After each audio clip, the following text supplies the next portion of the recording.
Mga kagamba, magandang araw sa inyo. Medyo natagalan na tayo hindi nag-upload ng mga kagamba. May kukwento ko lang sa inyo yung aking naranasan dito sa naging karamdaman ko itong mga nakarang araw. Bali, isang buwan ko nang iniinda na lagi akong nilalagnat pabalik-balik. Tuwing gabi nilalagnat ako, giniginaw, tapos kinumagahan deliver akong gagamba. Okay naman ako, so hindi ko lang pinapansin yon kasi inisip ko lang na siguro pagod lang. Tapos nung pagpasok ng March, medyo dumadalas na yung sakit ng ulo ko, yung parang tumatamlay na ako, parang napapagod na rin ako. Dati hindi naman ako napapagod kahit saan ako nakakarating, pero sabi ko parang kailangan ko yata magpahinga. Karaan ng isang linggo, ayun na, nakaramdam na ako ng panghihina. May ubo ako pero hindi naman ganun katindi yung ubo. Iniisip ko lang normal lang na ubo dahil may hika tayo. Nung kalagitnaan na ng Marso, bago mag March 16, 3 araw na akong nakaratay. Matamlay na yung panglasa ko, so namimili na ako ng makakainin. Inisip ko lang din na ininom-inuman ko lang ng paracetamol para isip ko lang na normal lang na sakit. Ay nung March 14, 15, 16, ayun na, nung ilang araw na ako hindi kumakain, 3 araw na, nanghina na ako. March 16, araw ng Lunes yata yun, Martes, Lunes yata ng hapon, nagdesisyon ako na dalhin ako sa ospital dahil sa hindi ko na kaya, hindi ko na maitango yung ulo ko, nakayuko ako lagi, masakit yung buong katawan ko, masakit yung ulo ko, hindi na ako makabasa ng mga text, mga message, blurred na yung paningin ko. So sabi ko dalhin ako sa ospital at wala na, mahina na ako. Dinala ko doon, dinayagnos ako doon. Ang sabi, mataas ang blood sugar. Tapos in-x-ray ako, nakita nila may pneumonia ako. Sinuero ako doon. Tapos ay ninjikan ako ng antibiotic at saka yung para sa, kasi yung sikmura ko iniinda ko noon, nangihina ako pag sumakit yung sikmura ko pala.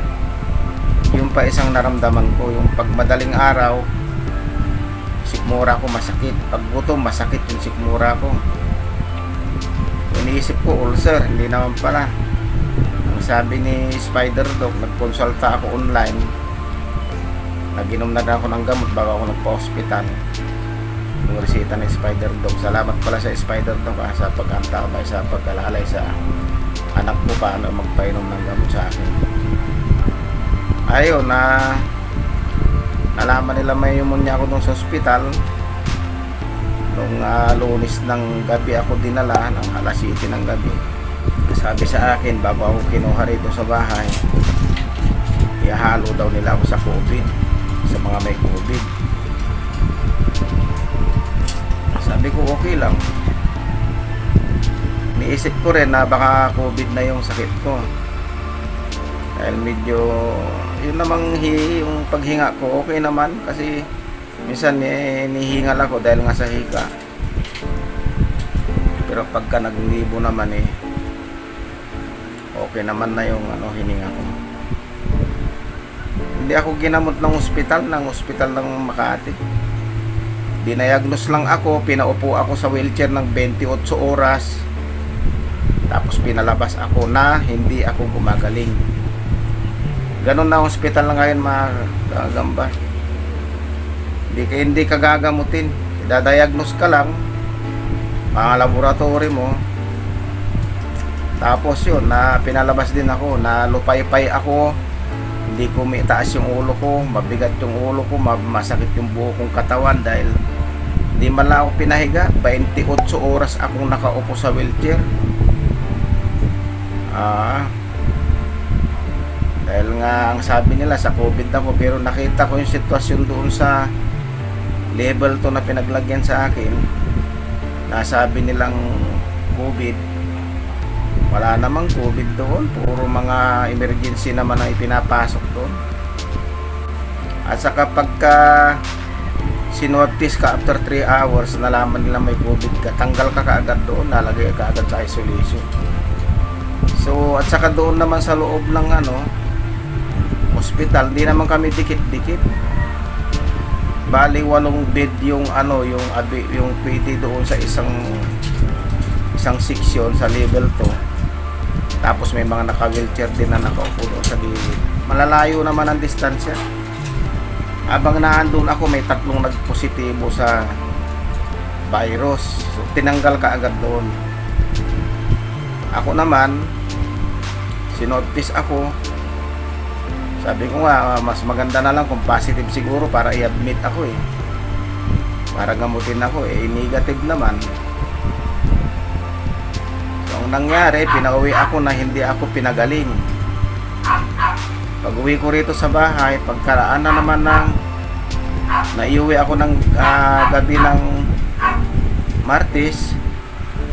So Miyerkules, Huwebes, pinainom ako ng gamot hanggang Biyernes. Nagdesisyon na kami na dalhin na ako sa private doctor kasi hindi nagbabago yung nararamdaman ko. Pahina ako ng pahina. Wala na akong lasa sa lahat ng mga pagkain. Tubig na lang ako, patubig-tubig na lang. Ayun. Ang pinagtataka ko naman doon sa pinagdalan sa aking clinic na private doctor, sabi nagdo-duty raw din yun sa St. Luke's dito rin sa Makati yun. Tinignan lang ako, tapos ininjikan lang ako nung Biyernes ng umaga kasi pinalabas ako sa ospital ng Martes ng gabi. So Miyerkules, Huwebes, uminom ako ng gamot, walang pagbabago. May lagnat ako na hindi ko maintindihan, hindi ako nakakatulog, lagi akong balisa. So pagdating doon sa private doctor na yon, di man lang tinanong kung ano yung sakit ko. Pero na-diagnose nila yung ang sinabi kasi ng OSMAC na mataas daw cholesterol ko at saka uric acid. Pagdating naman doon sa clinic, na tinignan nila ulit yung cholesterol ko at saka uric acid, normal naman. So hindi ko maintindihan itong mga diagnose nila. So mahirap talaga bumasi ka lang sa isang opinion ng doktor. Kailangan talaga may second opinion o third opinion. Ayun, na pagdating dun sa clinic na yon, hindi ko nababanggitin yung doktor. Tinignan lang ako, tapos sabi niya, dapa ka doon, iinjikan ka. Hindi ko na tinanong kung ano ininjik sa akin. Ang sa akin, gagaling ako, yun lang na inisip ko. Ininjikan niya ako. So pagkatapos nun, umuwi na kami, nagreseta siya ng mga vitamins saka antibiotic. Pagdating ko sa bahay, naghanap na ako ng makakain. Parang himala yata yung paggagamot nun. Tapos kinumagahan, bumalik ulit kami, ganong oras din. Ininjakan ako ulit ang Sabado ng umaga, Biyernes ng umaga, Sabado ng umaga. Linggo wala silang clinic. Pumunta dito si Kasakmalan Linggo, medyo nakakain na ako noon. Pero medyo ganar-gar pa yung boses natin, hindi pa ganun talaga kagaling. Lunes, ininjikan ako ulit, binigyan ako ng maraming vitamins. So Yun, awat tulong ng Panginoon, lumakas naman na tayo. Medyo balik na yung aura natin, yung pakiramdam natin. Malakas na rin akong kumain. Naghahanap na ako ng makakain. Ngayon may gusto ko kain. Dahil ilang araw nga na hindi ako nakakain. Gawa nung wala akong panlasa. Ayun. Yun ang nangyari sa akin mga kagamba. Pasalamat tayo na nalusutan ko ulit itong dumating sa akin na may tuturing na tradiya sa buhay. Noong kasing 2014 mga kagamba, na-diagnose ako, nagkaroon ako ng TB noon. Pero hindi ko akalain magkaka-TB ako dahil sa laki ng katawan ko, lakas ng pakiramdam ko. Nagtayo kasi ako ng negosyo sa Pangasinan noon na yung buko salad. Lumakas noon, nagkaroon kami ng mass production, halos wala akong tulog noon. Kailangan ko lang mag-shot para makatulog. Kasi nga, busy ako, lahat inaasikaso ko doon. Bisa lang ako, meron din akong pamangkin doon, wala nang ginawa kundi magnakaw doon sa ano ko.